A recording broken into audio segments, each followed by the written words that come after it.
music lovers, clock collectors, and fine arts enthusiasts.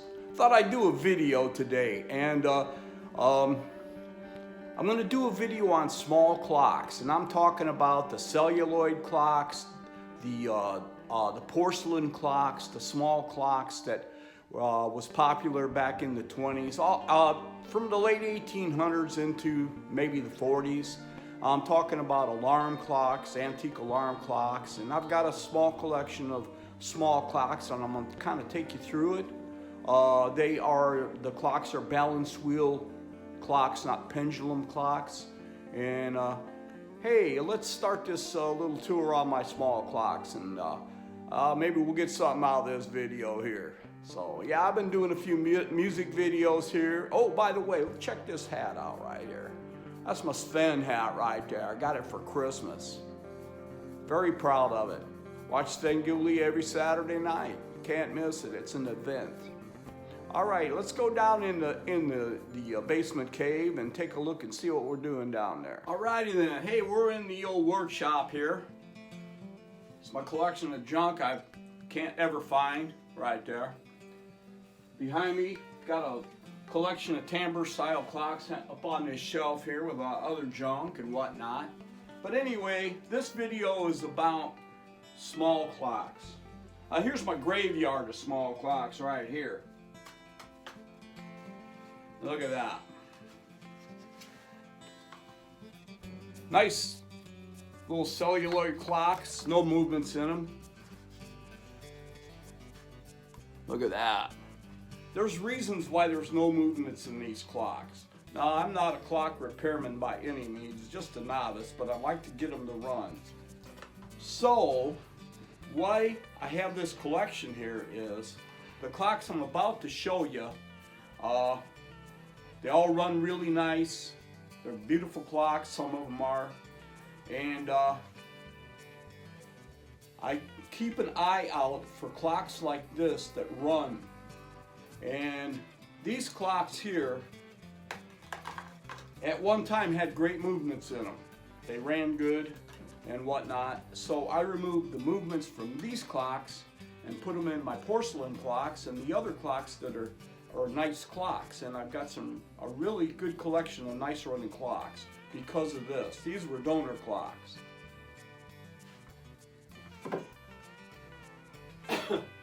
This was a dial from a porcelain clock I bought in an antique shop. And as you can see, I don't know if you can see if it's too dark or whatever. This was made in Germany, this clock. But funny about the balance wheel clocks is, one problem is they sit for years and years and years. And then somebody tries to wind it and it doesn't run. And there's a reason, because the clock is dirty, it's gummed up from old oil, and they wind it up as tight as they can. They shake it a little bit, it runs, it tick-tocks 5 seconds, and it stops. And so they say, well, the clock is overwound. No, the clock's probably not overwound, it's probably dirty. So I kind of look for clocks like that. It's a shot in the dark, and or whatever you want to call it, but I get the clock, take it apart, take the clock apart, and clean it all out and dry it off and then lube it up and see how it runs. And most times, maybe 75% of the time, I get a movement that runs good.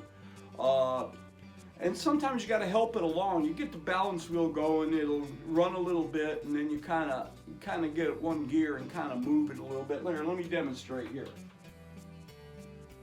Now this clock here, I kind of took it apart and was just cleaning it and working on it. This is an old, not an Ingram, but a New Haven clock. I hope you can see that. And say probably got it half upside down. Yeah, let me get it up here. Apparently keeping fairly good time. And it's an old New Haven clock. And with this trademark on here, this New Haven trademark, I think this is a very old movement. I think maybe late 1800s. But anyway, I got this clock. And overwound. I took the face off, took the hands off, all of that, got the dial out of there, and soaked it up with some solution. and lubed it up. And I don't know if you can see it or not, but it's running like that. But these clocks are pretty delicate. I mean, let me move the hands around. My hands are moving pretty good here. Hands are moving. And it looks like it's 5 after 4 here. We'll put it back on the right time. But the balance wheel and all the parts connected, the little holes and where the balance wheel and everything, they get dirty. And sometimes even cleaning. I don't take these apart. I'm not a clock repairman. Like I say, I don't take them apart. But you got to work the clock and you get it to run. But a lot of these clocks, like I said, are sitting for years and years, and nobody actually winds it and runs it. If it runs all the time, then it runs. But anyway, yeah, I'm going to put this clock back together. It went into this celluloid body here. And it's nothing fancy, but actually, this clock here came out of a porcelain clock, and this was a better looking movement and a better running movement than this movement was, so I just swapped them out. Got this old Gilbert clock. I just took it apart, and let's see if we're running. She's running. As you can see, and the problem with this one is the hands. Now the hands are moving good here, but the hands got so stiff that the hands wouldn't advance and the clock would stop. I don't know. Okay, these are, like I said, these were donor clocks here. Some spare parts in there. I got another couple of. This is why I eat peanut butter right here. It's not because I like peanut butter. You get a great jar with peanut butter, man. I got some dials, some little parts. And also, I wanted to share with you, I think a lot of times people try to use WD-40 or whatever to glue these up, and it works okay for a while, but WD-40 kind of gums things up. And it's not good to grab the WD-40 and lube these clocks up. Now there is clock oil that I buy for my big clocks, like the one hanging on the wall here, or that one there, or these timbres over here. You know, this is fine for all the little nooks and crannies in those clocks right there. But for these little clocks, I used to play a cornet in high school, and I was pretty familiar with this product right here. This is valve oil right here. And it's a very fine oil that I think suits these little movements right here. I mean, never had any problems with it. And also, don't over oil movements, you know. People want to soak them up, and you know, wherever the problem is, that's where you want to oil it at. Where the moving parts are going, that's where you want to oil it at. But I don't know, let's have a look upstairs and I'll show you some of the clocks we got. Alrighty, we're here in the bedroom, and I know the first thing you're thinking is, why do we have that big poster of Brad Pitt in here, you know, holding the camera? Well, that's not Brad Pitt, that's me. Don't get all confused. Alrighty, here's some of our collection of small clocks. Let's sneak up on them here. First, I want to start with this one right here. Alrighty. This has a Waterbury movement in it, and I believe as far as a small clock and a balanced wheel clock, I think the Waterbury made the best movements. And this clock right here came from, we've had this one for years and years. I want to start out by talking about this one a little bit. This one came from Countryside Antiques, and the town that's in is Larwell, Indiana, on US 30, and it's just east of Warsaw by a couple of miles maybe, and a really nice shop. And I found this clock out there for 15 bucks, and I found it quote unquote overwound, okay? And I got it home, took it apart, cleaned it, got it to run, and had it running for quite a few years. I will tell you a little something about this clock. it's got the spring, the main spring in this clock is in a barrel, okay? Just like kind of like a German clock. Well, it was in a barrel, so I'm winding it one day and pow, man, the spring, it doesn't break, but it has a little divot in the barrel that holds the spring, and that slipped, and I could wind it and it would get so tight then the spring would slip. Well, I used it like that for a while, and one day I got a crazy idea. So I took this clock apart and I got a drill and I drilled a hole in that barrel of that clock, and not to hit the spring. I went right through, drilled a hole in the barrel of that clock. Then I took a pick, got a hold of the spring, and I bent the spring down. Well, when I did that, I kind of de-oiled the clock. I degreased the clock a little bit and got the parts pretty clean. Then I took a pick and I pulled the spring down just a little bit, and in that hole that I made with the drill, I stuck some super glue, the crazy glue, in there, and I pulled that spring down, and I shot super glue in there and let it run out right over the outside band of that spring, and let it dry for a day. I did that maybe 2 years ago, and that clock right there winds fine, runs for 24 hours, and the super glue is holding that spring from slipping off of that little divot. I got it where it was on the divot, got the super glue, got it up to the divot, let it dry, and that's my story, and I'm sticking to it. All right, this is the New Haven right here. Looks like she's keeping this. These are marble clocks, by the way. That's a heavy dude right there. And this is also a marble clock. I've got one more marble clock right here. This one runs fast a lot, and I can't slow it down, and I'm done messing with it. If I wind these clocks, I set the time. This one here, this is a nice running clock. It's made in Germany, I'm sure.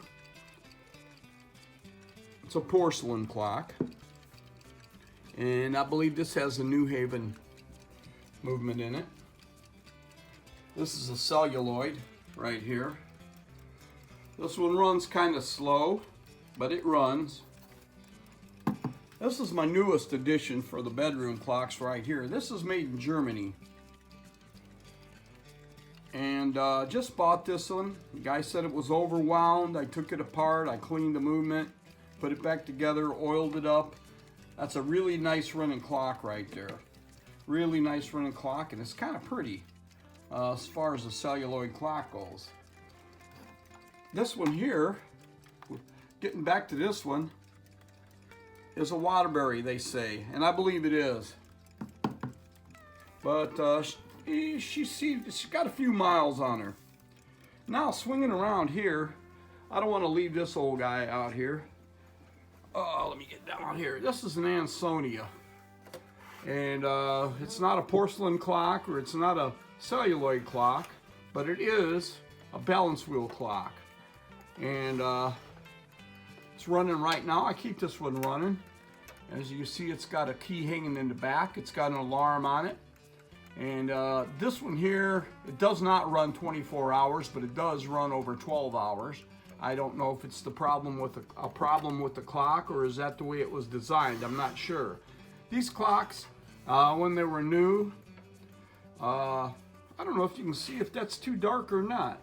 Let me just set it up here where I'm not filming the doggone window. Let's set it up here. There you go. When these were new, and I'm assuming this one's from the late 1800s. It's an Ansonia, and when these were new, they came with a carry case. They had a felt case that went there, and when you traveled and went to a hotel or stayed with somebody, you would take your clock with you, and it had an alarm, and you'd bring your clock and you'd sit that on the dresser or in the hotel or whatever, and then you'd have your clock with you. You had an alarm with you, so you want to get up And that was a pretty common thing back in the day. We've had this one for quite a few years, and it's always been a good runner. Had to clean it. When I first got it, the guy said it was overwound and it didn't run, which it didn't run, but I got it to run, and it's been running ever since. And actually, that one keeps really accurate time. Some of these small clocks, there's no way of bragging about keeping accurate time because they do not keep accurate time. You can move the fast, the slow, whatever on it, and you're never going to get it to the money. Now you get a clock like this with the pendulum, and that one there, it keeps clock pretty good time. It's an old Sessions, probably from who knows, about 1913 or something like that. All right, let's move on along here. I'm going to take you into the most important room in the house right now. It's getting dark, but we got lights on in here. Look at that. All righty.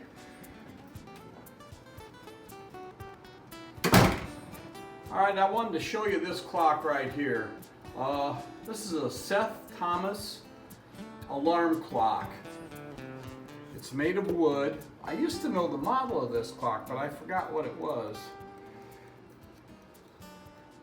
And real good running clock. It goes a little fast sometimes, but I mean, all in all, it's very dependable. The alarm is accurate, everything. And we keep it here in the bathroom. And it's kind of nice to have a little clock in your bathroom. You take a shower, you get up to go to work in the morning, and you got yourself a schedule going or whatever, and it's nice to have a clock. And this one here kind of fits the decor in here a little bit. And you know, I think this clock is from the early 40s. But what had me puzzled is a clock this old with Phillips screws in it, and I think those are original to the clock. And I thought, there's no way this is probably from the late mid-50s, 60s maybe. But I think the clock is much older than I thought it was at first.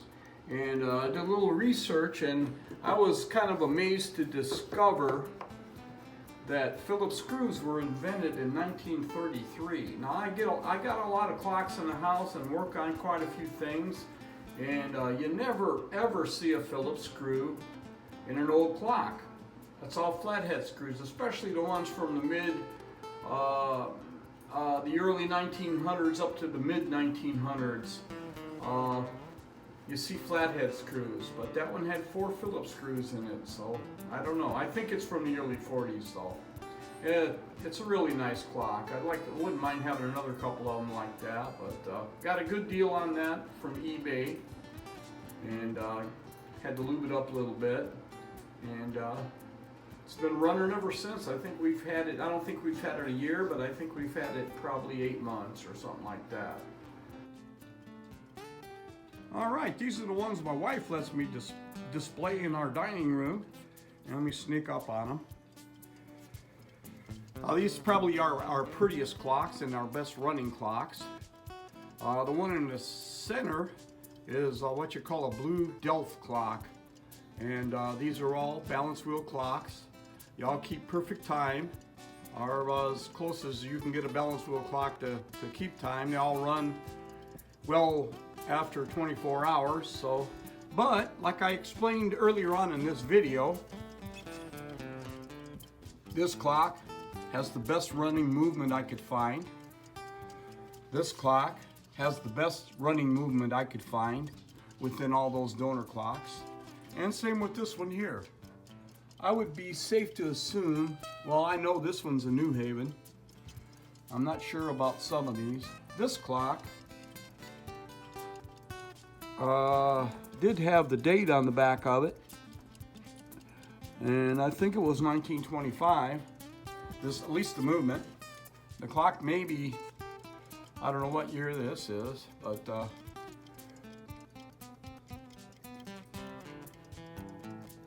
it doesn't say. Some of them had, when they were serviced or cleaned, they had someone scratch the dates on them. That one doesn't have it. I think it was this one or another one I had. Whoa, let's break one. All right, if you can, I don't know if you can see that or not, but it's like 1925. All right, there's one last thing I wanted to show you. If you if you're working on a small clock or a clock and you got these little nuts like this, and see if you can see what I'm talking about here. Got the little nuts like this, and also the old clocks, the mantle clocks, they got the screws and they're kind of hard to get. And if you use a magnetic screwdriver, like I've got one I bought when I was working on autoglass, that's about a $50 screwdriver right there. Good magnetic screwdriver, flathead and everything. Get in there, it starts sticking to the parts. But I got this. This is a stress reliever right here. It's a Hemostat. Now I'll show you something.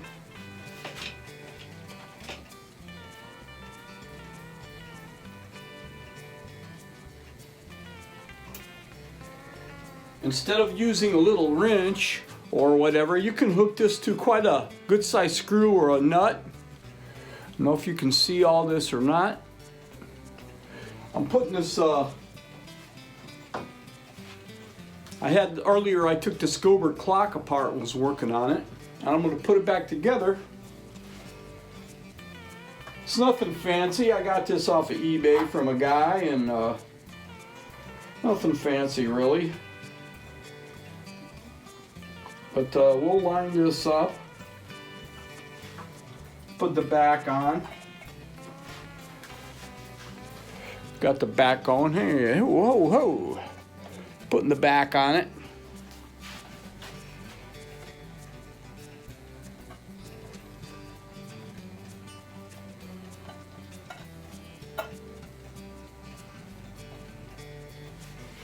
Yeah, I don't know if you can see or not. Let's get my stage lighting going here.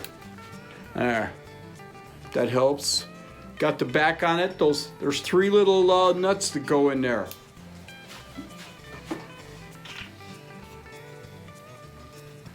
First of all, we lay her down like this. Don't knock it on the floor. Then you take your Hemostat, and use that for your wrench. Very easy.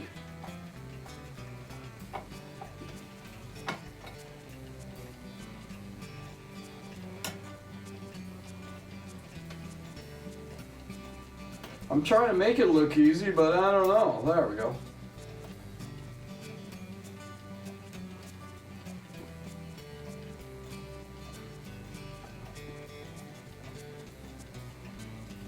Get her lined up, get it in there even.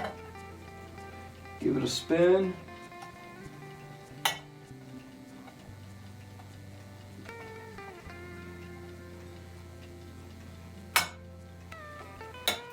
All right, got one started. This one here, the stud came out, as you can see. So we'll hook this Hemostat to it. That's a pretty good sized nut that went on there. I don't think that was actually what was original with the clock, but it was there.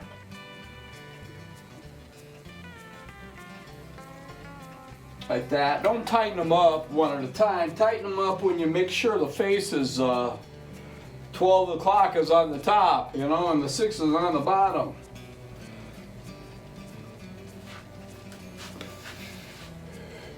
I don't know if you can see that, if I'm doing you any good or not, but bring that out to the edge of this Hemostat. I think my wife or her mom got these when they worked at the hospital or something. I'm not sure.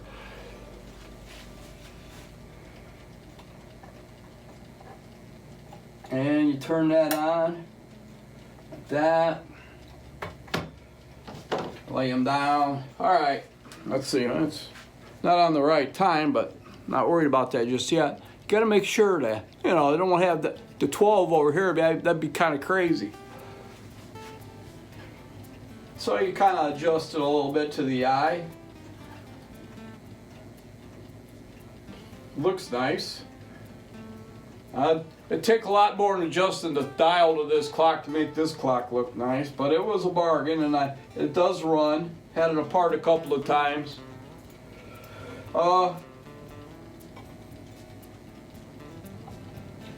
I'm not really much on the balance wheel clocks. I like the clocks with the pendulums. I can work on those. These there, I don't know, it's hit or miss for me. I know there's guys that probably know a lot more about these than I do. But as you can see, these hemostats, they got a clamp. And I think these are for clamping blood vessels, keep you from bleeding to death during a surgery. I'm not sure, but they sure are nice and handy for doing items like this here. You know, you don't want to torque on it. You just be a little gingerly there. But there we are. Now we're gonna go put. Oh, I got a part missing. I can't imagine how old this clock is.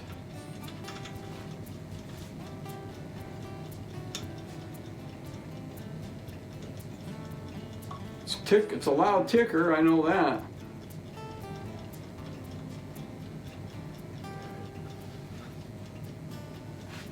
There you go, thing of beauty right there, thing of beauty.